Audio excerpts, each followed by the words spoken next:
Good morning, magandang umaga. Kamusta na po kayo, mga kapatid, Luzon, Visayas at Mindanao at sa mga kababayan natin na OFW? Magandang umaga po sa inyo. Alam niyo mga kaibigan, pag-usapan natin tungkol ito sa PNP na kung saan, alam naman natin na tinutupad lamang nila ang kanilang tungkulin. Kasi, nung mga past day, may mga nakikita po ako na mga video na kung saan lantaran na binababoy ang ating kapulisan. Na kung saan sila'y nagpapakilala ng mga taga-simbahan o taga-sunod ng si Pastor Apollo Kibuloy, di po ba? Na kung saan ipinapakita po nila na kung paano nila babuyin o paano nila walang yain ang ating kapulisan.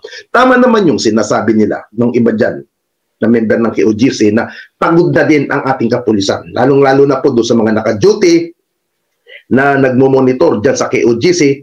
Yes, pagod na rin po ang mga yan, yung mga pulis natin. Pero dahil sa ngalan ng kanilang tungkulin, sa kanilang trabaho, ipinatutupad po nila. Wala pong sa pulis yung salitang pagod. Ika nga. Diba? Dahil tungkulin po nila yan mga kababayan na ipatupad ang ating batas. Now, ang masama po rito mga kababayan, kung ang mga kapulisan, nakikita nila na may warrant yung tao, tapos dahil ma-impluensya, ipakaangkaang, yun po ang pangit. Doon tayo magalit sa kapulisan. Pero kung ang kapulisan, ginagawa nila ang kanilang duty, tungkulin, at pagtupad, alang-alang sa ating bansa. Dahil mayroon mga taong gustong umiyak, gusto ng katarungan at ipagkakait natin yan. Saan tayo lalapit? Di ba? Saan tayo hihingi ng tulong kung ang kapulisan ay hindi kumikilos? Nakikita naman natin mga kaibigan na ang ating kapulisan nagsusumikap na nagtatrabaho kahit na negative ang dating sa kanila. Pero ako'y naniniwala mga kababayan, sa tulong at awa ng Diyos, may mga tao pa rin na nakakaunawa na handang sumuporta sa ating kapulisan. Di po ba? Ay, alam mo kuya, Alpe, sabi ko nga no mga past day, normal po sa isang organisasyon na may mga pulis na naggumagawa ng hindi maganda. May mga pulis din na ilan-ilan lang na talagang sakit din ng organisasyon. Pero wag natin kakalimutan na mayroon pwedeng paglapitan para ireklamo ang mga tiwaling pulis. Wag natin lalahatin. Kasi kung lalahatin mo ang organisasyon, kung lalahatin mo, nakakaawa ang isang tao na gano'n ang pag-iisip. I think nag-aral ka. Di ba? Di ba? Nag-aral ka, alam mo yung tama't mali. Di ba? Ngayon, wala bang IAS? Wala po bang NAPOLCOM na umaaksyon? Alamin niyo po ang tanggapan ng IAS. Alamin niyo po, sangkatutak ang mga iniimbestigahan dyan ng mga pulis. Ilang pulis din ang natanggal sa serbisyo na gumagawa ng mga hindi magaganda. Kaya, buhay pa rin po ang diwa ng demokrasya. Kung yung sinasabi niyo po na may tumawag wait.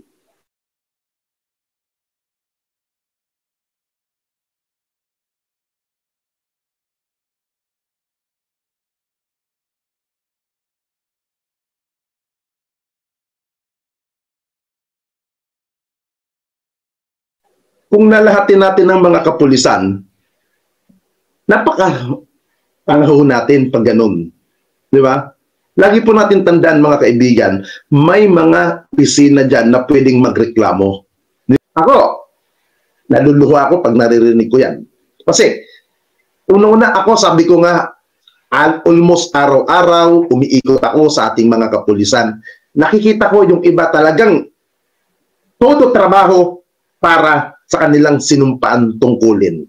Tapos, meron pa dyan na mga ibang, mangilan-ngilan na grupo na pilit, winawasak, pinapalabas sa social media na negative ang ating kapulisan. Minsan, may mga magagandang ginagawa ng kapulisan, may mga media naman. Hindi ko naman nila lahat guys kasi protocol naman sa media yan na Kahit anong sabihin ng isang personalidad, pag in-interview mo, hindi lahat ilalabas. Yung pwedeng ikasira. Minsan yung ilang sentence lang ni nilalabas ng media para sa story lang. Pero kung yung buong detalye, hindi nila nilalabas yan. Kasi nga, ayaw nila. Di ba? Now, dito ako natatawa, mga kababayan.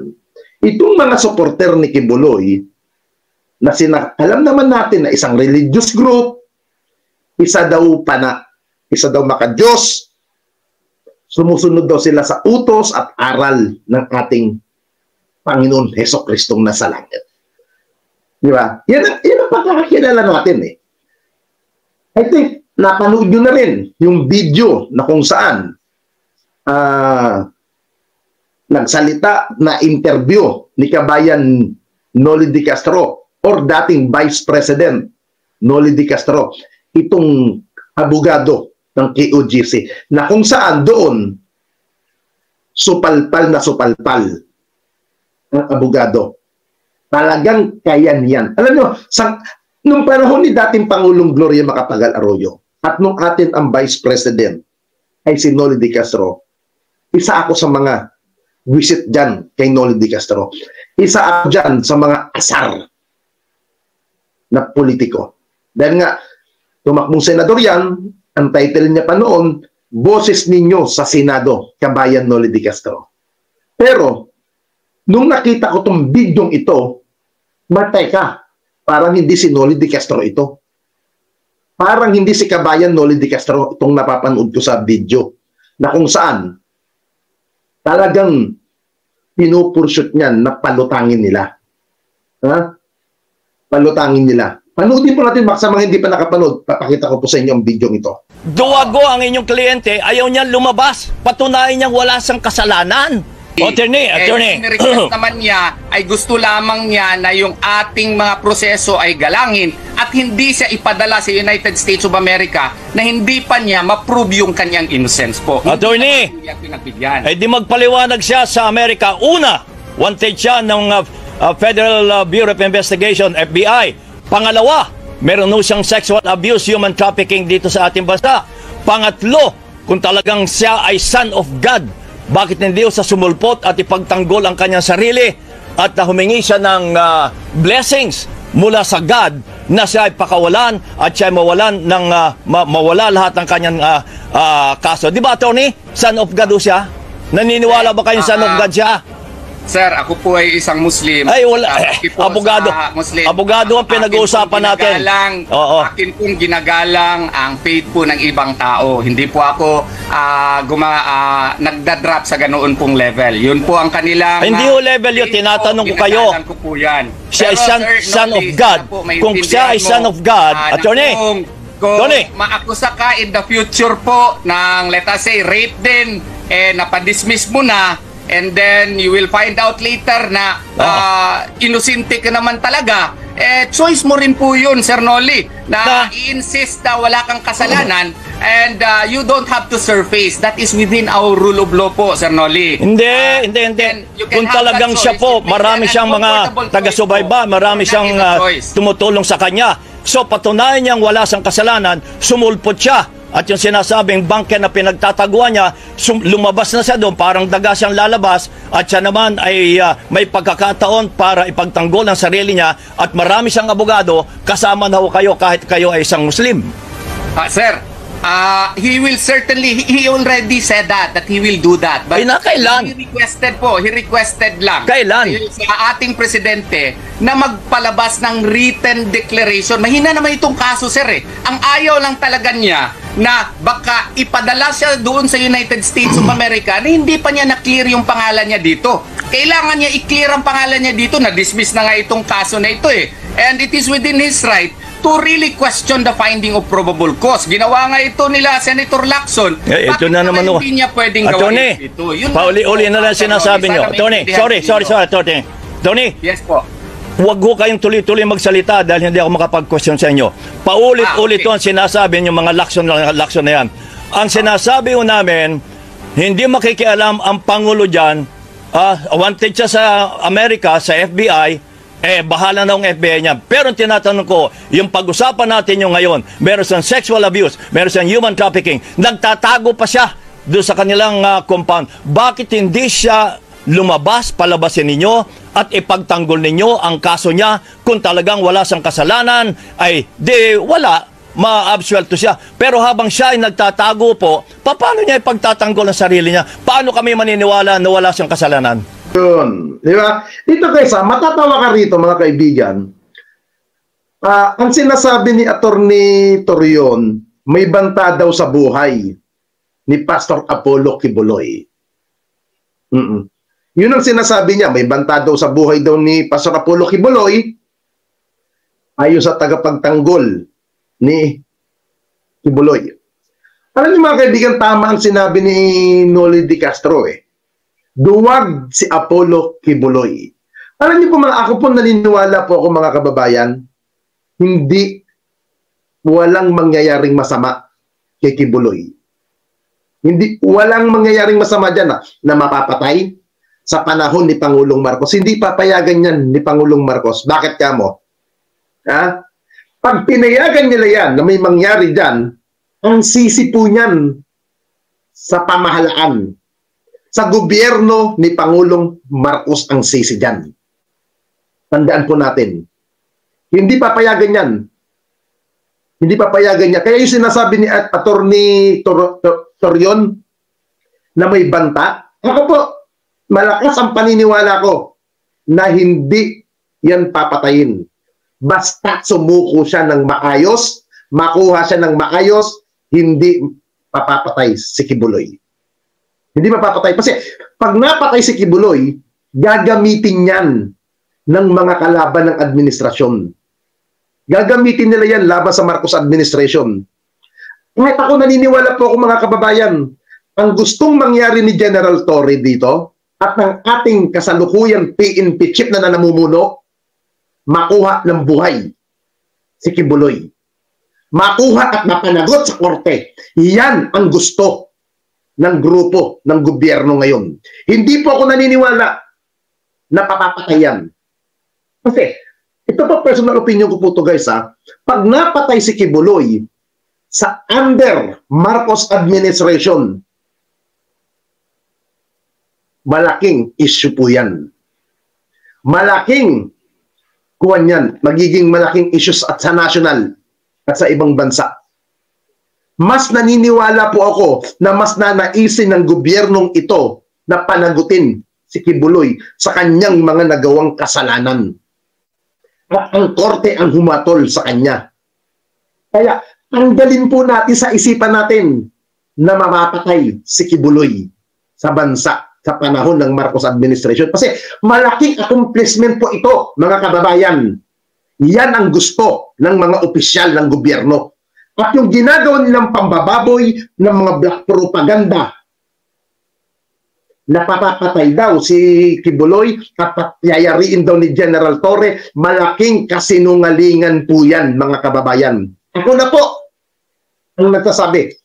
Naniniwala ako na hindi mapapatay si Kibuloy. Basta't huwag siyang lumabang, huwag siyang humawak ng baril, at huwag niyang kitilin ang sarili niya para ipalabas na sa ikinitil ng mga kapulisan. Hindi po ako maniniwala na napapatayin si Kibuloy. Depende na lang kung siya may hawak ng baril, kailangan idepensan ng ating kapulisan. Doon, ibang issue yan. Pero, kita nyo naman po mga kababayan, ang kapulisan, nasa KOGC, halos pagpad ng CCTV sila ng camera nila. May mga body cam silang lahat, ang mga pulis dyan. Di ba? May mga body cam. Dahil ang gusto ng kapulisan, ayaw din nilang mapulaan. Pero ito po mga kaibigan, ang ating pinakaming issue na sinasabi ko, huwag nyong pag-initan ang kapulisan. Pinatutupad lang yung batas. Pero kayo todo tanggol sa wanted nyong pastor. Di ba? Ito po mga kababayan, itong pumupukaw sa akin. Siguro kahit naman kayo nakikita nyo sa TikTok, nakikita nyo mismo sa mga platform ng SMNI. Di ba? Alam nyo ako, nananawagan ako sa grupo ng SMNI o KGC. Huwag nyong bigyan ng butas ang inyong organisasyon. Ha? Huwag niyong bigyan ng bukas na nagiging kayahiya kayo. Unang-una, sinasabi ninyo kayo'y maka-Diyos, kayo'y alagad ni Kibuloy, tagasunod kayo. Pinapakita ninyo na hindi sa Diyos ang inyo aral. Hindi sa Diyos ang inyong aral. Sa totoo lang. Kasi kung sa Diyos kayo, panig kayo ng Diyos, hindi nyo masasabi ang mga gawain na ganitong klaseng gawain ninyo. Panoodin nyo ito, mga kaibabayan. Hi guys, nandito tayo sa gate ng KOJC. Mga K9 unit po natin.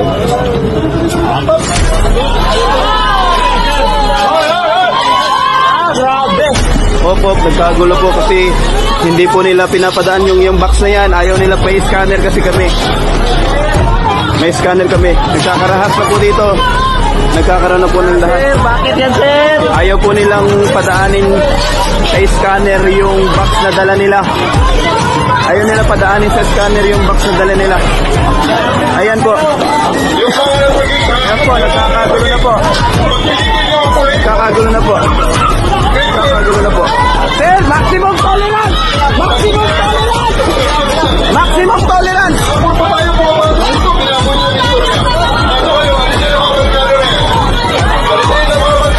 Nagkagulo na po dito. Alas 9 ng umaga. Napanood nyo po yun? Yan ang hindi inilalabas ng mga malalaking istasyon kung gaano kabarubal ang ginagawa ng KOJC. Di po ba? Ang gusto kasi, ito yung mga ganyan upload, ganyan mga video, ang nakakatawa po mga kababayan, ipinapakita po yan ng SMNI. Pinapakita, nilalabas nila sa kanilang mga programa. Kasi habang sila naka-live doon, may mga background video po eh. May mga background silang video na ano nangyayari sa Davao. Hindi makatawa-tawa ang ginagagawa nila.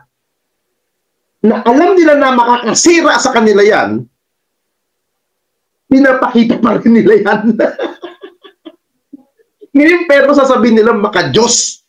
Di ba? So, maximum tolerance ang mga pulis, kayo, mga member ng KOJC, ok lang na walang maximum tolerance, mga eng-eng kayo. O, ayan sinabi ni Win Montero. Di ba? Sila mismo po ang naglalabas ng video nila. Grupo nila.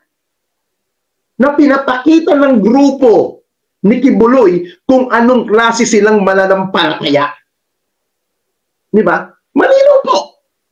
Di ba? Pinapakita nila kung paano sila manampalataya sa Diyos. Tama ang sinabi ni Noli de Castro, mga kababayan. May kaso, may wanted, may warrant, isuko ninyo. Itong mga tanga na miyembro ng KOJC, hindi nila maunawaan ang ibig sabihin na may kaso ang kanilang pinuno, kanilang founder, na sila'y lantaran nagagamit. Di ba? Lantaran silang nagagamit sa mga pantakip kay Kibuloy para pangharang. Alam niyo, napakaswerte po ninyo talaga, totoo lang mga kaibigan. Kung iba-ibang commander ang naka-assign dyan, baka yung mga taong ganyan na umaasta na ng ganyan na hinaharas nyo ang kapulisan, inaano ninyo, pinagpapalo na ang mga ulo ninyo. Nung panahon ni Gloria, hindi kayo pwedeng gumanyan. Talagang babambuhin kayo nung panahon ni Gloria Arroyo. At least kahit paano, kalmado pa si General Torre. Kalmado pa yung mama sa kanyang trabaho Di ba? Di ba? Nakakahiya. Nakakahiya. Tapos gagamitin ninyo salita ng Diyos na kayo'y anak ng Diyos. Utang ina naman Kita nyo nga, ultimo yung mga, alam nyo, naaawa ko doon sa mga kapulisan natin na kababaihan. Tama yung sinabi ni Ma'am Hindi lang kayo ang may karapatan. May karapatan din kami. Di ba? May karapatan din kami. Di ba? Tama yung sinabi ng police woman Kung may karapatan kayo, may karapatan din kami. At sila, hindi kasalanan ng pulis na naging pulis sila. Nagkataon lamang pinatutupad nila ang kanilang tungkulin. Di ba? Ginagawa nila ang kanilang mandato. Di ba? Kasi kung hindi tutuparin ng pulis, kasama po yun sa sinumpaan sa laysay sa kanilang tungkulin eh. Ipagtanggol ang ating bansa, ipagtanggol ang ating mamamayan laban sa criminality. Ngayon, baliktarin natin ang mundo, baliktarin natin kung ano man ang gusto nyong baliktarin. Kriminal si Apollo Kibuloy. May kaso, malinaw na malaki ang kanyang kinakaharap na kaso. Hindi po ito pangkaraniwan kaso, mga kababayan. Ito po ay child abuse, rape, pangahalay. Pero hanggat hindi pa po nahatulan si Kibuloy, isa siyang inosente. Isa siyang inosente, mga kababayan. Inosente pa rin si Kibuloy. Pero sa patuloy na ginagawa niyang yan, ng pagtatago, lalo niyang pinasisikip ang kanyang mundo. Mga kababayan, magtago ka ng magtago, hahabulin ka ng mga otoridad.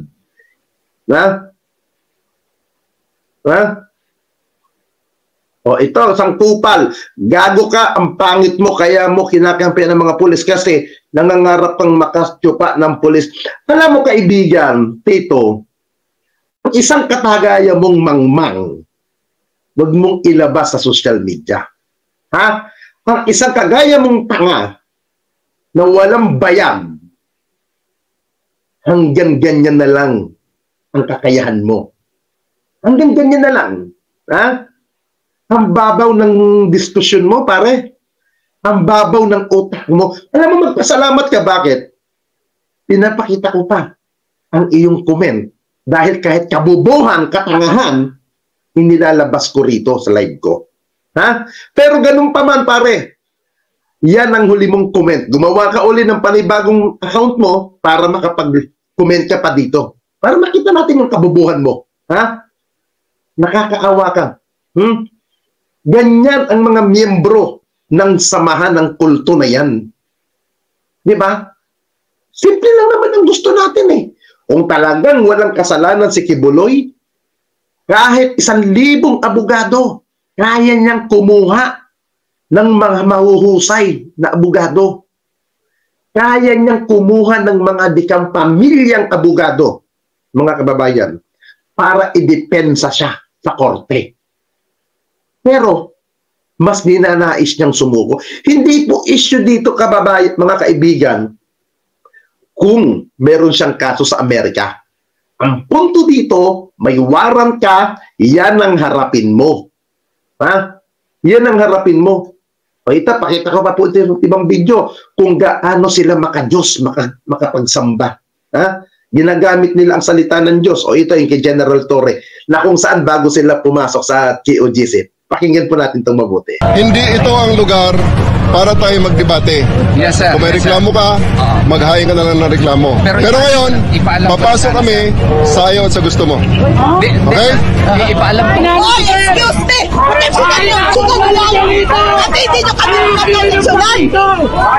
Okay, this is an alias warrant of arrest address to Sylvia Simanes. Pero ang address dito, sir, Pasig City, Metro Manila, sir. Itong kay Sylvia Simanes po. Pasig.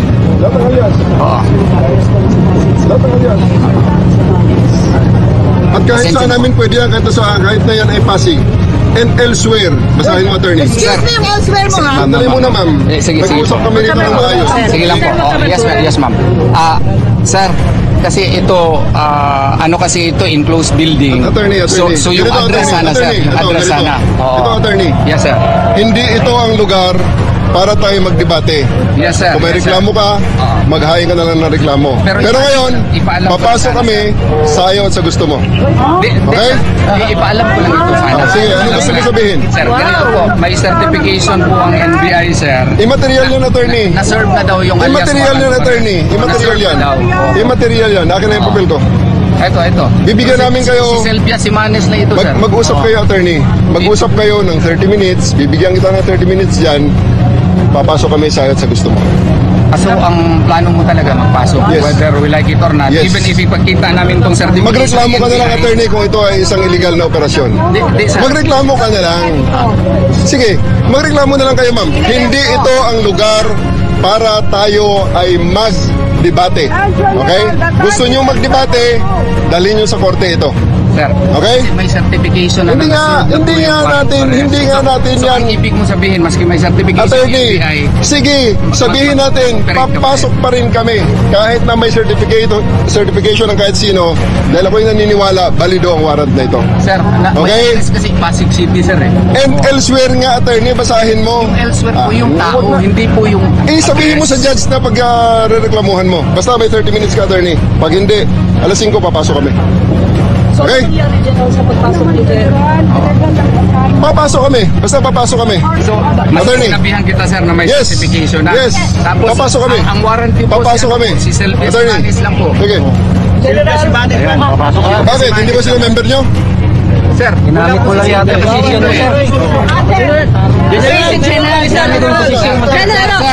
Sa harapang bahagi, dito nakikita nyo po sa inyong screen, sa baba ng inyong screen, matiwasay naman po na pinapasok yung mga pulis. Bunga po na magandang usapan.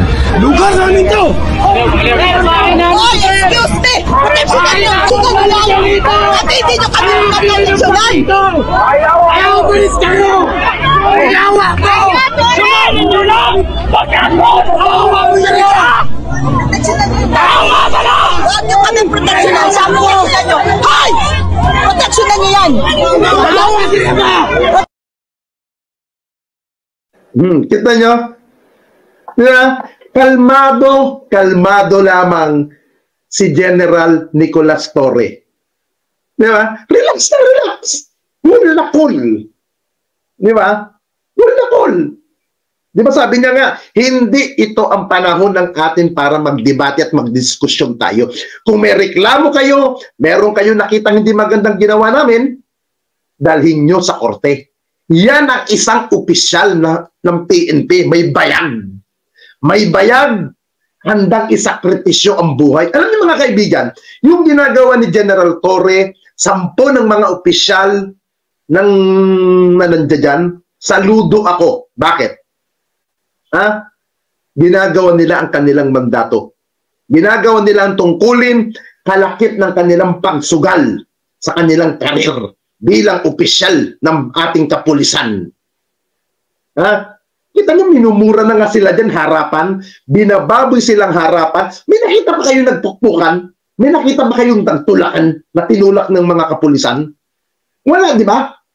Kung may makita man tayong video na nanulak na rin ang pulis dahil sila ay ipinagtutulakan ng mga grupo ng mga kibuloy, warrior. Di ba? Karapatan ng mga nagrarally na yan ang malayang pamamahayag. Pero hindi nila karapatan na murahin ang mga kapulisan. Hindi nila karapatan yan. Di ba? Hindi nila karapatan. Dahil kaya nila nagagawa yan. Alam niyo mga kaibigan, sa sobrang panatiko nila, sa pastor nila, hindi nila nakikita, hindi nila nakikita yung kamali ang ginagawa ng kanilang pastor. Di ba? Ang alam nila si pastor ay anak daw ng Diyos. Son of God. Nagmamay-ari daw ng sanlibutan. Pero mga kababayan, kayo na po ang magsabi kung ganito bang tao, ito bang samahan na to ay talaga bang anak ng Diyos, organisasyon ng mga Diyos. Di ba? Dito natin makikita ng mga demonyo ang organisasyon na to.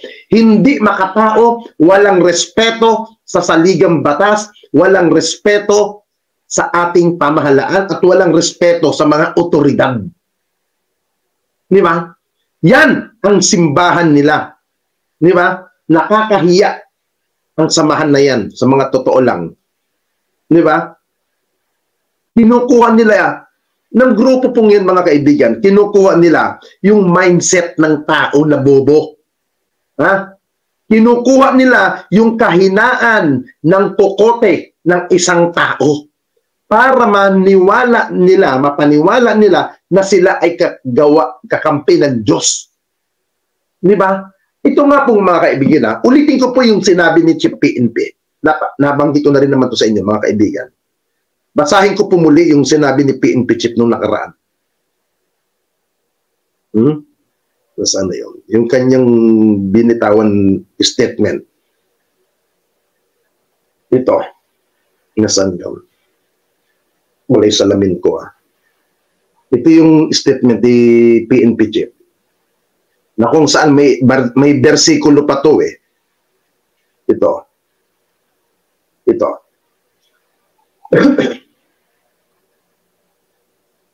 Roma 13:1. Ang bawat isa ay dapat magpasakop sa mga manamumunong autoridad, sapagkat walang autoridad na hindi mula sa Diyos, at mga umiiral ay itinatalaga ng Diyos. Kasama po yan sa statement ni PNP Chief Marvel. Ito po yung kanyang statement na kung saan sinabi niya nga, ito po yung buong detalye ng sinabi niya ni PNP Chief. Pahayag mula sa hepe ng PNP, Police Director General Romel Francisco D. Marbel. Okay. Gusto ko pong samantalahin ang pagkakataon ito upang maibigay ang mensahe sa politikal na taga-suporta at mga influential na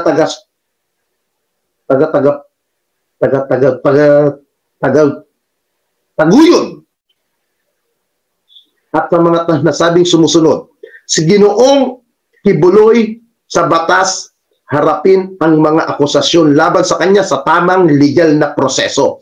Bilang isang bansa, tayo po ay kinakailangan sumunod sa mga prinsipyo ng batas at nararapat lamang na ating panindigan ang mga prinsipyong ito nang walang kinikilingan. Ang usapin ito ay hindi pa sa mga legal na obligasyon. Ito ay patunay na walang sinuman ang dapat ituring na higit sa batas. Nauunawaan ng mga politikal na taga-suporta at taga-taguyod ni Kibuloy na ang paghadlang sa hustisya ay pagtatago ng isang pugante o pakikibahagi ng ganitong mga gawain ay may seryosong paglabag. Ang kanilang suporta ay dapat magbigay diin sa pangangailangan ng kalinawan at pananagutan sa mga sitwasyon.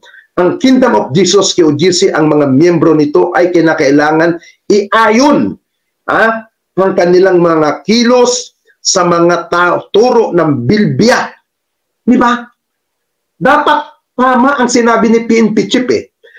Lahat ng mga tagasunod ni Pastor Apollo Kibuloy ay dapat iayon sa utos at turo ng Biblia. Diba? Ibig sabihin, kung ikay nagpapakilala sa sarili mo, ikay nagpapakilala na ikaw ay tagasunod ng isang pastor na matino, ikay nagpapakilala na ikaw ay nananampalataya sa turo at utos ng inyong sa inyong nagpapastor. Dapat ipakita ninyo na mabuti ang gawa ninyo. Pero kung ganyan ang inyong mga asta na pangwawalang hiya, pambabarubal, hindi po maituturi na kayo ay umaayon sa salita ng Diyos na turo sa inyo. Yan ay pagpapakita lamang na ang inyong pastor ay walang hiya, walang respeto, balasubas, kaya ganyan din ang gawa ng mga tagasunod niya. Di ba? Simple. Di ba? Nakakaya kayo. Nagpapakilala kayong mga supporter ni Kibuloy. Nagpapakilala kayong tagasunod at kayo sumusunod sa utos at turo at aral ng Diyos. Pero ang mga ginagawa ninyo, mga kaibigan, kabaliktaran sa inyong mga pinaggagawa. Nakakahiya. Ito pa pong video. Nakikitang mali si Pangulong Bongbong Marcos sa pagpapadala ng maraming pulis sa compound ng Kingdom of Jesus Christ sa Davao City. Ito ay para tugisin ang puganting leader ng... Kita niyo po mga kababayan, ang ginagawa ng mga supporter ni Kibuloy, nang babato tinatadyakan ang kapulisan. Yan ba ang turo ng Diyos ninyo? Yan ba ang turo ni Pastor Apollo Kibuloy? Ang labanan, ang otoridad, ang walang hiyain, ang gobyerno, na kung saan tutupad lang ng ating kapulisan. Pakita ko po sa inyo ha, kayo na pong bahalang humusga kung anong klaseng samahan ito. Kung samahan ba ito ng makadiyos o samahan ng mga makademonyo. Nakikitang mali si Pangulong Bongbong Marcos sa pagpapadala ng maraming pulis sa compound ng Kingdom of Jesus Christ sa Davao City. Ito ay para tugisin ang puganting leader ng grupo na si Pastor. Nakita nyo? Ha? Nakita nyo po? Ha? Nakita nyo? Ito, sagot ni Cars Salcedo Channel. Kap, sabi ng mga kultong Judas, Paul, lalo na sila Badoy at Eric at di sila hindi sila sumusunod sa gobyerno ng admin PBBM. Hindi, alam niyo po mga kaibigan, ito po nakakatawa eh. Itong sila Jeffrey Celis, si Doktora Badoy, at 10 ng mga vlogger na dumidepensa kay Kibuloy. Alam niyo po mga kaibigan, ituring na lang natin silang mga isang muta na kupal. Oo, mga kupal. Mga kupal. Tama yung isang sinambit ng isang nag-comment niya kanina eh. Pera-pera na lang ang pagdepensa kay Kibuloy. Doon na lang tayo. Sumasang-ayon ako doon sa nag-comment kanina na pera-pera na lang ang pagdepensa kay Kibuloy. Di ba? Ito na lang. Kung talaga silang naniniwala kay Kibuloy, itong sila Badoy, sila Jeffrey Celis, sila Coach Oling Daldacolero, itong putang inang baog na vlogger na kalbo na si Judia, at ito pang nagiging mungguloy na. Itong nagiging mungguloy na alos na nagkakanda upaw na kadidepensa kay Kibuloy, na mukha ng mungguloy at mukha ng talahikito na isang si putang inang banat bay na ito. Ito ang hamon ko sa inyo. Simple lang ang hamon ko sa inyo. Mga tanga kayo. Bakit hindi kayo magmiyembro? Bakit hindi kayo magmiyembro sa kulto ni Kibuloy? Para masabi namin, masatistify ninyo na totoong makadiyos si Kibuloy. Para masabi natin na tama ang kanyang utos at turo sa mga miyembro. Maganda pala ang sekta niya. Maayos pala. Bakit hindi kayo magmiyembro sa samahan na yan? Total, puro kayo depensa. Di ba? Bakit hindi kayo magmiyembro? Ba't hindi kayo magpabautismo? Magpabautismo kayo. Total, sinasabi niyo matino. Patingin ninyo, maayos si Kibuloy. Bakit hindi kayo magpabautismo sa samahan na yan? Bakit hindi kayo sumapi sa sekta na yan? Di ba? Dapat sumama kayo sa sekta na yan, sa reliyon na yan. Dapat, total pinagtatanggol nyo si Kibuloy, dapat kalakip ng pagtatanggol nyo kay Kibuloy, dapat samahan nyo ng pananampalataya. Kalakip ang pag-anib. Kalakip ng pag-ano ninyo. Pagpapakonvert nyo sa reliyon na yan. Tingin nyo pala, makatutuwanan pala si Kibuloy. Di ba? Ba't hindi kayo umanib sa samahan na yan? Simple. Simple lang naman eh. Na kayo todo depensa kay Kibuloy. Kaya hindi nyo magawa na sumali at magpa-convert at magpabautismo sa sektang kulto na yan. Kasi alam nyo sa sarili ninyo, pera lang ang habol nyo kay Kibuloy. Huwag tayo magpakaulol, huwag tayo magplastikan, mga putang ina ninyo. Hanggat hindi kayo nagpapamember sa samahan na yan, hanggat hindi kayo umaanib sa samahan na yan, nagpapakonvert, nagpapabautismo, para maging opisyal kayo na maging miyembro dyan, isa lang ang dating sa akin. Sa aking pananaw. Ang ibig sabihin niyan, naniniwala kayong tarantado ang samahan na yan. Makademonyo ang kultong yan. Kaya hindi kayo nagme-member. Hanggang kuda na lang kayo ng depensa kay Kibuloy. Kasi alam ninyo sa sarili ninyo na kayo ay pera lang ang habol ninyo. Ganoon lang. Huwag tayo mag-ululan. Huwag tayo magpakagago. Kaya tigilan niyo yung kaimpokrito nyo. Ha? Ha? Tigilan niyo yung mga kawalangian nyo. Ha? Ayan, may mga nagko-comment, di ba? Kaya tigilan nyo, sabihin nyo, matino. Ito yung sinabi nga ni dati, ha? Ito sinasabi ni Banat Bay dati. Ito. Naalala ko, sabi niya sino kayo?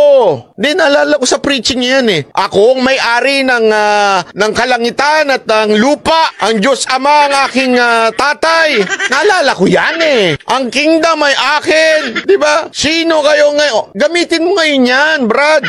Yan ang inaantay ko Di ba? Kung talagang propeta ka na you are claiming to be, patalsikin mo na. Hindi ko siya binabatikos Binabalik ko lang sa kanya yung lahat na sinasabi niya. Sinabi niya kasi yan. Alam niyo kung bakit yung sinasabi to? Simpleng-simple. Akala ko ba, sabi mo noon, ikaw ang appointed. Ikaw lahat. Ikaw ang pinakamakapangyarihan. Di patigilin mo na itong gobyerno natin na magkatapos-tapos na itong problema natin sa bayan. Di ba ganun lang naman kasimple yun? See? Ngayon, ano lang sinasabi ni Banat Bay? Puro depensa kay Kibuloy. Puro papuri. Di ba? Nung nakaraan nga, nasa Macau sila, di ba? Hong Kong, Macau, pasarap, di ba? Naalala niyo itong mga kaibigan, bago sila pumunta ng Hong Kong, nag-vlog pa ako, napupunta sila ng Hong Kong, mag-a-abroad sila, at sagot ng buong KOGC, yung kanilang pagpunta ng Hong Kong. Fake news ba ako doon? Nag-abroad sila. Di ba? Kasi, ultimo kasamahan nilang vlogger na nirecruit nila, binigay sa akin yung impormasyon. May record ako noon, mga kaibigan, ng conversation namin. Hindi ko pa dinidelete yun. Hindi ko lang nilalabas para hindi masunog. Magkano ang allowance ng mga vlogger nung pumunta ng abroad? Pagpa $500 per day. Yun ang sinabi sa akin. May record ako noon. Di ibig sabihin, pera-pera lang. Sabi niya nga, putangin na ninyo, alam ko naman gagawin si Kibuloy. Hanggat naglalabas ng pera yan, sige, mag-ano muna ako, mag-Kibuloy muna ako. Di ba? Kung di ba kayo mga tanga, tapos isasabihin ni Banat Bay, ganyan. Di ba? Nakakahiya ang mga kupal na to. Ha? Nakakahiya kayo. Byron, kamusta na? Ha? Nakakapambugaw pa ba? Ha? Naibubugaw pa ba yung mga chikas-chikas mo? Hindi na, no? Kaya ngayon, wala nang racket. Diyan na lang nagtsatsaga.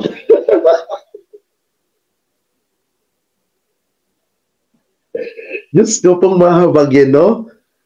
Wake up call, mga kababayan. Alam ko may awa ang Diyos Sana mauntog ang mga miyembro ni Kibuloy na dumating ang panahon na matauhan kayo. Ha? Sana dumating ang panahon na matauhan kayo. Ha? Di ba? Sana matauhan kayo, mga putang ina ninyo. Ito pa, video pa po ito. Pakita ko po ulit yung ginagawa nila sa ating kapulisan. Yung kasinungalingan nila sa PNP. Ito. Pinatulan na po ng kuryente. Ang compound, ito nakikita nyo ngayon na playback ay was taken few hours ago. Yan, kanina pa yan. Pero ngayon, in development, wala na pong kuryente. Isa na namang kasinungalingan ang pinapalabas ng KOJC na bobobohin namin ang kanilang compound. Kagaya ng kasinungalingan na sinasabi nila na pinutulan na namin sila ng tubig at kuryente. Teka lang mga kasama, may bagong development dahil pinutulan na po ng kuryente ang compound. Ito nakikita nyo ngayon na playback ay was taken few hours ago. Yan, kanina pa yan. Pero ngayon in development, wala na pong kuryente. May message po yung mga kapatid sa loob na yung JMC, ayan o. Wala lang kuryente. Isa na namang kasinungalingan ang pinapalabas ng KOJC na bobobohin namin ang kanilang compound. Kagaya ng kasinungalingan na sinasabi nila na pinutulan na namin sila ng tubig at kuryente. Kagabi, ang ganda-ganda ng ilaw ng KOJC compound. Kaya sa lahat ng mga mamamayan, mga kababayan natin, huwag agad kayong maniniwala sa mga pinapalabas nilang mga kasinungalingan. Mag-verify kayo, makinig din kayo sa mga legitimate media na nagsasabi ng katotohanan. Sana naman po ay huwag niyong spread ang mga fake news na pinapalabas nila. Kita nyo? Ang sabi po ng SMNI, ano sinabi ng SMNI? Nakita nyo yung video, di ba? Na pinutulan na raw sila ng kuryente. Pinutulan na daw. Pinutulan na rin daw ng tubig. Ito po nakakatawa mga kababayan. Habang sinasabi ng angkor, nakita nyo po ang video clip. Di ba? Na may ilaw, maliwanag pa sa pusit. Yes, maliwanag pa sa dagta ng pusit. Na may ilaw na tayo nakikita doon sa KOJC. Sa loob ng compound. Di ba sasabihin nila, pinatayan na raw ng kuryente, tinanggalan na raw ng kuryente. Di ba? Tapos papakita sila sa kanilang video na may mga ilaw sa loob. Hindi ba isang pang-uulol at isang malinaw na fake news ang ginagawa?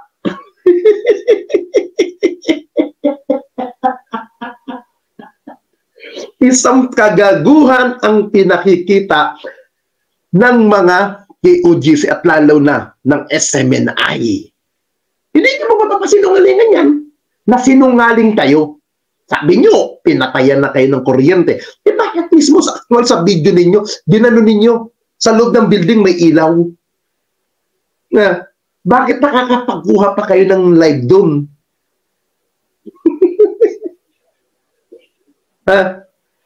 Di ibig sabihin, sadyang sinungaling talaga kayo. Kaya tigilan nyo yung mga kautupan nyo, yung kadramahan ninyo. Alam nyo, galingan nyo. Siguro wala na sigurong direktor na matino dyan. Wala na sigurong direktor na matino sa SMNI. Kasi kung meron matinong direktor, sasabihan kayo, huwag nyo sabihin na pinutulan tayo ng ilaw kasi may ilaw sa loob, nakikita sa video. Di ba? Mali ang mga inyong pinagsasabi. Buti na lamang, may mga kapulisan tayo na nagsasalita. Tapos sasabihin ninyo, abusado ang kapulisan. Hindi po abusado ang kapulisan. Sasabihin ninyo, nagkakalat ang kapulisan sa loob mismo ng compound ng KOJC. Binababoy ng kapulisan daw ang KOJC. Di nga. Mismo mga kapulisan po natin, naglilinis po doon sa compound nila. Kahit na pwede nilang pabayaan na maging dugyot ang lugar na yan, pero hindi. Naglilinis pa rin ang mga kapulisan natin. Kasi kahit kaya po nila nililinis yan, kasi dyan din po sila nagpapahinga. Dyan din po sila natutulog. Tapos sasabihin nila, binaboy ng kapulisan. Hindi po binaboy. Sila po ang bumababoy dyan, mga kababayan. Binato mismo nila na winawasiwasan nila ng something na parang tubig na may mga puti. Parang kulay orange eh. Yung ibinato nila dun, kung may nakita na kayong ganyan na video, binato nila. Hanapin ko po yung video na yon. Binato po nila yung video na yon, yung tubig na yon, do sa ating mga kapulisan na kung saan winawariwas nila sa mga pulis. Doon natin makikita guys na puro paninira ang ginagawa ng grupo ni Kibuloy para magmukha silang ape. Para sila ay magmukhang kaawa-awa, para magmukha silang ape, magmukhang sila ay matino. Ganun ang ginagawa nila, mga kababayan. Pinapasama nila ang ating kapulisan. Binabaliktad nila ang ating otoridad para lamang masabi na sila ay nasa tama. Sila ay nasa lugar. Pero, mga kababayan, wala na po sa lugar ang pinaggagawa ng ating kapulisan. Wala na sa katinoan ang pinaggagawa ng mga kapulisan na yan. Totoo lamang po. Nakakaawa po ang pinaggagawa nila sa ating mga otoridad na kung saan, sabi ko nga, pinatutupad lamang ang kanilang mandato, pinatutupad lamang nila ang kanilang tungkulin ayon sa batas na kanilang sinumpaan sa laysay na maging matapat sa tungkulin. Pero ganyan ang kanilang attitude. Di ba? Hindi natin masisisi sila eh. Kasi sila, masyado ng ano eh. Ito, pakita natin to. Ito, nakita ko na.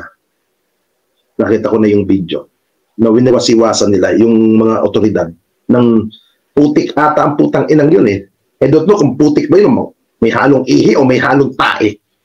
Yung winawasiwas. Makikita nyo, kalmado lang din ang pulis doon. No? Puro pananangga lang ang ginagawa ng kapulisan.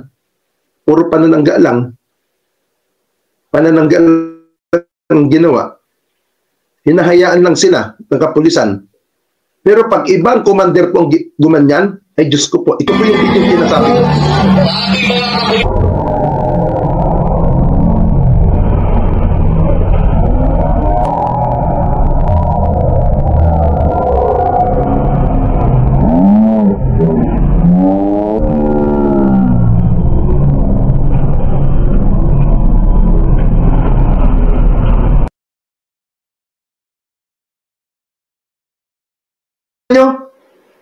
May nakita ba kayo na winasiwas na yung mga pulis, binaboy na yung mga kapulisan, may nakita ba kayong pinaghahataw ng pulis yun? Hindi.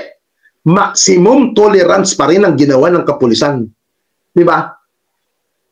Hindi nila pinalo, hindi nila binugbog. Tutusin, pwede na nilang paghahatawin ng mga yan eh. Di ba? Tapos ito, pakita ko ulit po yung video mga kababayan ha.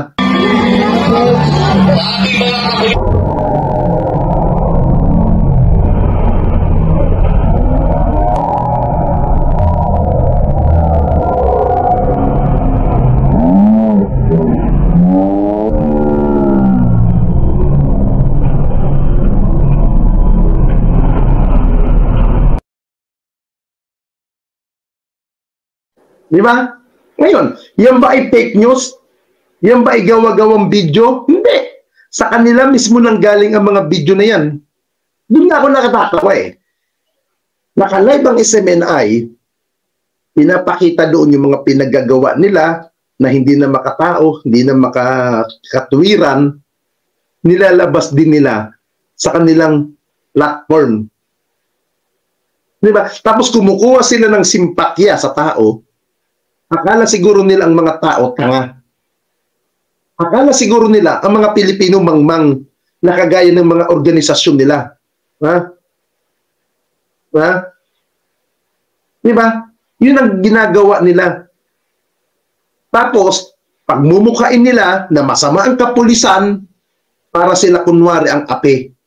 Kung titignan niyo po mga kababayan, ang api para diyan, mga pulis. Hindi po yung member ng KOGC. Sila ang api dyan, hindi po ang KOGC. Dahil ulitin ko po mga kaibigan, yung sinabi kanina ni Attorney Torion na may banta daw sa buhay ni Pastor Apollo Kibuloy, ako na po ang nagsasabi mga kababayan.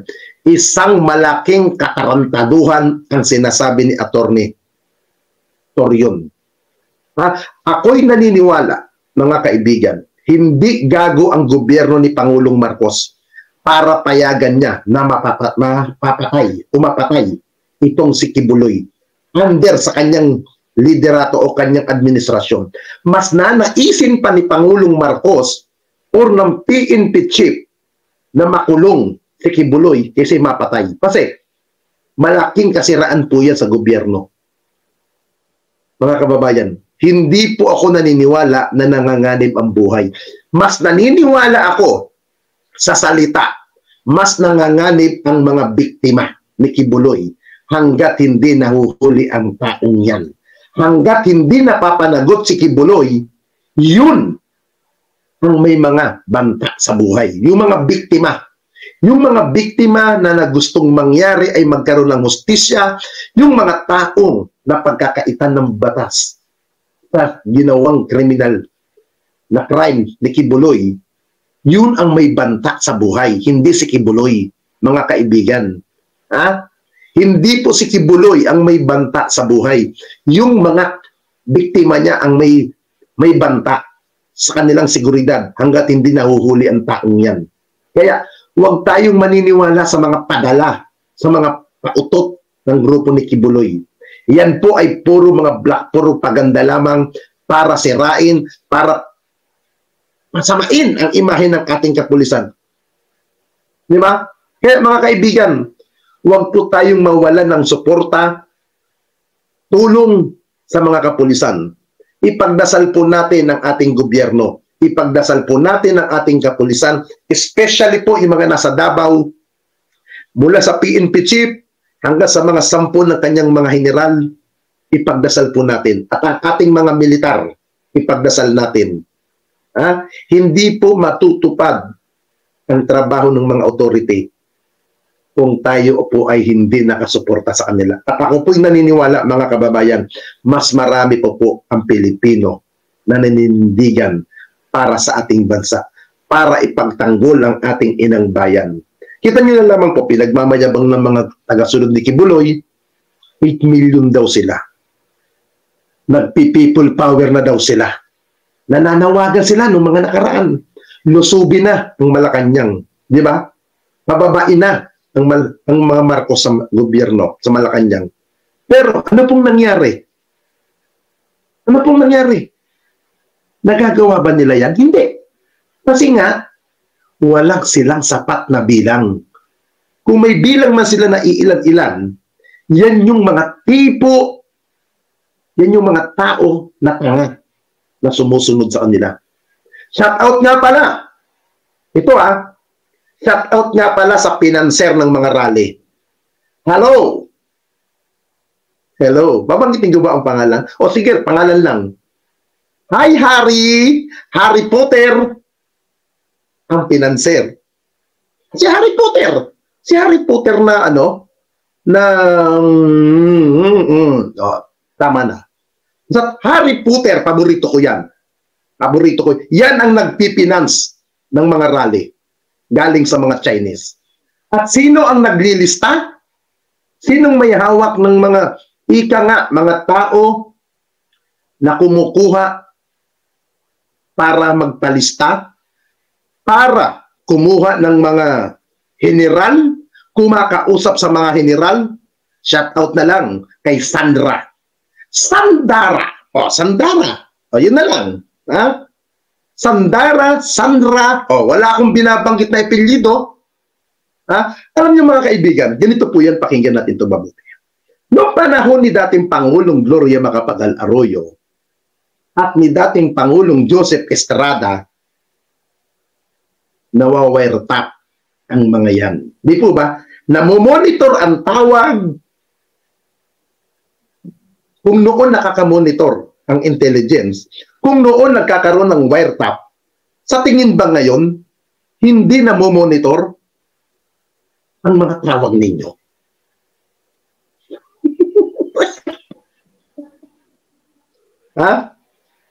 Kumukuha ng listahan para magpaperma kung si kaninong general na mga retirado para lang bumaliktad sa gobyerno ni Pangulong Marcos. My God, I hate to God. I hate to drugs. Di ba?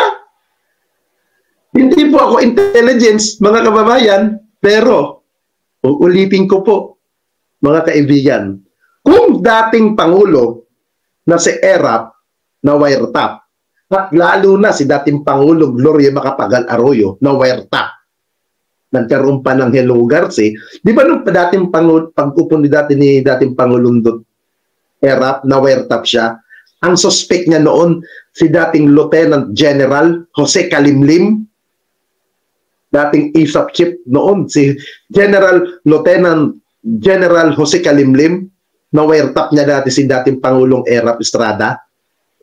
Di ba? Kung natatandaan niyo yun. Tapos, nung panahon ni Gloria Arroyo, na-wiretap din naman si Gloria Arroyo. Di ba?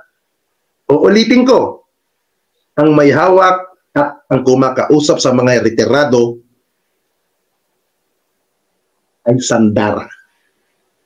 At ang nagpupundo sa mga pagkilos, Harry Potter. Again, mga kababayan, mahalin po natin ang ating bansa, ipagdasal po natin ang ating gobyerno dahil hindi po magtatagumpay ang gobyerno kung tayo po ay hindi sumusuporta. Yan po ang isang malaking katotohanan. Etong si General Torre, si Noli De Castro at ang PNP chief, hindi po kayang bayaran ni Kibulok. Yan ang isang malaking problema ngayon ni Kibulok, di ba? Dahil ngayon na nilusob sila ng PNP, ito po ay katibayan lamang na hindi lahat ng tao sa gobyerno kayang bayaran or kayang presyuhan at tapatan ng datong ni Kibulok. Yan lamang ang isa sa mga katotohanan dyan. Kaya po napakalaki ng problema ngayon nitong si Kibulok. Nung panahon siguro ni Digong, di ba, kayang-kaya nilang tapalan ng pera yung mga yan. Kahit nga hindi natapalan ng pera, sabihin lang, ako'y spiritual advisor ni Digong. Ay nako, tsak na kakampihan na yan, papaboran na yan ng ating mga taong gobyerno noong panahon ni Digong, di ba? Kaya alam niyo po sa totoo lang, lahat may hangganan eh. Kita nyo magkano salin nitong si Kibulok, nasa 8 billion ba? Actually, isa to sa mga pinakamayaman na mga Pilipino, pero di ba hindi niya nakayang i-enjoy ngayon ang buhay. Hindi niya nakayang gawin ngayon yung mga dati niyang nagagawa, di ba? Na paglalakwat siya kung saan-saang bansa, pagsakay sa kanyang private jet, di ba? Habang nagpapakahirap mamalimos ang kanyang mga tagalimos, siya naman, di ba? Pa private jet lang, pa around the world lang, di ba? Ngayon, iba na, di ba? Iba na ang sitwasyon ni Kibulok. Ito'y katibayan lamang din na kahit anong yaman mo, kahit gaano pa kalaki ang salin mo, kapag ikaw ay gumawa ng katarantaduhan at siningil ka na ng langit, sigurado hindi mo ma-enjoy ang kayamanan na meron ka. Yan po ang isa sa mga katotohanan yan. Kaya dito, kita nyo, galit na galit sila kay di ba? Kay General Torre, galit sila kay Chief Marbil, galit na galit sila kay Noli De Castro, di ba? Nitong mga nakaraang araw kasi sinoplak ni Noli De Castro tong etong si Turon, di ba? Kasi nga, yung mga tao na yan yung mga hindi mababayaran. Diba? DOJ, hindi nyo kayang bayaran yan. Ngayon po, mahalata ninyo kung sino yung mga nagtatrabaho ng maayos. Yun yung binabash netong kay OJC. Yun yung binabash ng SMNI at ng mga vlogger ni Kibulok at ni Digong.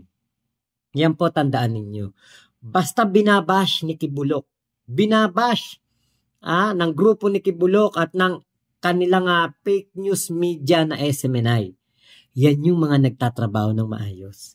Katulad nun, kumanta lang naman si Chief Marbil sa isang pagtitipon ng mga kapulisan. Itinataas lang ang moral ng mga kapulisan. Pero di ba? Kinwestiyon nila yan, tinatarantada nila yan, at tinuturing nila yan na isang parang illegal, parang mali na naman si Chief Marbil dyan. Masama ba na sa kabila ng paghahanap kay Kibulok, di ba? Magkaroon sila ng kaunting salo-salo at kasiyahan. Totoo naman, nakakapagod naman talaga yung ginagawa nila dyan, pagtsatsagaan nila dyan, para lamang maipatupad ang batas at mahuli ang pugante na si Kibulok. Yung iba diyang mga kapulisan, nalayo sa pamilya, nalayo sa kanilang talagang istasyon, talagang sakripisyo ang ginagawa nila ngayon para lamang maiharap si Kibulok sa korte. Yun lang naman iharap sa korte si Kibulok. Diba? Ito kagandahan yan. Patas ang ating Pangulong Bongbong Marcos. Kasi ibig sabihin nito, wala siyang kinikilingan kay mayaman, kay makapangyarihan, kay leader ng kulto, kay leader ng kahit anong mga relihiyon. Pag ikay gumawa ng kasalanan, ng kiskis ka ng hotdog, sigurado, hindi ka kakampihan ng ating Pangulong Bongbong Marcos at ipapahuli ka pa. Yan ang katotohanan yan. Yan ang magandang pinapakita ni PBBM sa kanyang pamumuno ngayon. Diba? Kahit na sumuporta pa sa kanya si Kibulok nitong nakaraang eleksyon. Diba? Hindi siya hindi siya yung tao na ay, naku, may utang na loob ako dito. Hindi ko to papahuli, ipapatigil ko ang warrant of arrest nito. Diba? Hindi ganyan ang ating Pangulong Bongbong Marcos. Yun ang maganda sa isang namumuno. Sana lahat ng namumuno ganoon. Sana lahat ng ating mga lahat ng mga namumuno sa ating bayan ganyan. 'Di ba? Para po magkaroon ng katahimikan, kapayapaan, katiwasayan dito sa ating bansa. Kapag ganyan, lahat ng namumuno hindi tumatanaw ng utang na loob, ay sigurado ko. Walang mga lumalaki ang ulo, walang mga nagmamatapang, wala yung mga entitled. Katulad niya, no, si Robin Padilla, tumatanaw ng utang na loob kay Quibulok. Ginagamit ang Senado para ipagtanggol si Quibulok. Ganon din itong si Bato de la Rosa. Ganon din si Bongo. Si Amy Marcos, di ba puro pagtatanggol yan? Kila Quibulok. Yan ang mahirap. Kapag ganyan ang namumuno sa bansa, puro tanaw ng utang na loob. Dapat maging presidente ka ng lahat ng tao, ng lahat ng Pilipino. Hindi yung presidente ka lang dahil kay Quibulok. Diba, ganun ang ginawa ni Digong nung siya nanunungkulan. Presidente siya ni Michael Yang. Presidente siya ng mga drug lord. Presidente siya ng Quibulok. Pero taong bayan, nilapastangan. Diba, walang pake kung merong mga madamay na inosente sa kanyang ginagawang paglikida sa mga kalaban na drug lord ni Michael Yang. Diba? Katulad niyan, mga siniwalat na Espinido. Hindi nila kayang bayaran ng prinsipyo nung kernel na yon, si Espinido. Hindi nila kayang bilhin ang pagkatao niyan. Yan po ang mga katotohanan. Hindi lahat napepresyuhan. Maaring diyan sa Davao City, malakas ang kapangyarihan nila. Kaya nilang bayaran, kaya nilang impluwensyahan, kaya nilang pakiusapan lahat ng namumuno dyan sa Davao City. Pero, yung katulad ni General Torre, katulad ni Marbil, katulad ni Marantan, at itong si Noli De Castro, hindi nila mapepresyuhan ang mga tao na ito. I-real talk sila nito. Sasabihan sila nito ng katotohanan. Sasampalin sila kaliwat kanan. Kung ano ang totoo. Kaya yun ang nangyayari kay Quibulok ngayon. Akala niya kasi lahat kaya niyang bilhin. Akala niya kaya niya lahat na bayaran para magpatuloy siya sa kanyang masamang gawain. Everything must come to an end. Lahat may hangganan. At yan ang katotohanan. Quibulok. So, yun lamang po. Maraming salamat sa pagsama nyo sa aking vlog na ito. Ingat po kayong lahat. Salamat sa ating kay Kuya Nino Barsagan na kaibigan natin, tropa pips natin. Sana masubscribe nyo po siya. Maraming salamat po sa inyong lahat. Ingat po kayo. Nasan mang panig kayo ng mundo. Momo, chup, chup. Love you, love you. God bless us all, Pilipinas. God first. Happy weekend po.